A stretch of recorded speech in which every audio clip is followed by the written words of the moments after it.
Почитувани, Советот на град Скопје, поточно советниците на СДСМ вчера изгласаа скандалозна одлука со која што мрзливиот градоначалник Петре Шилегов овозможи нови 175 вработувања во ЈСП, предпријатие кое што ако не се субвенциите на град Скопје ќе банкротира.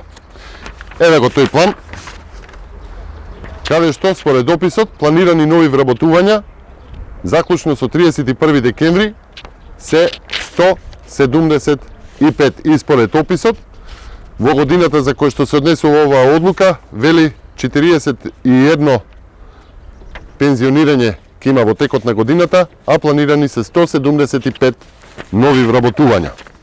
Носење на ваков план, почитувани, и тоа во изборна година несомнено отвара сомнеш дека списоците за овие вработувања веќе се направени.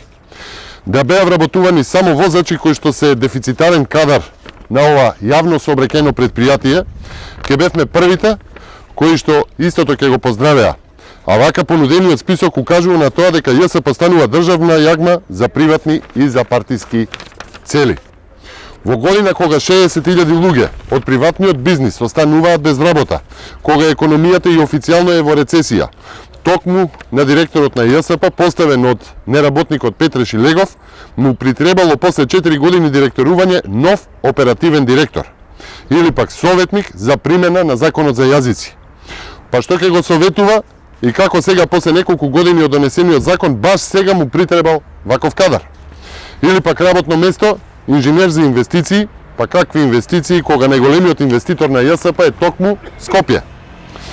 Со овој обем на вработување владата треба да се откаже од намерите за привлекување на нови странски инвестиции поради две причини.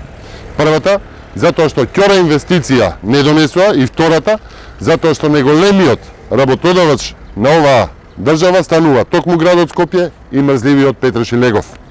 Но проблемот е што ова се пари на скопјани, а кога државни пари се слеваат за лични интереси, освен што е еден неморален конфликт, тој несомнено покажува и за силна политизираност на целиот процес. Ви благодарам.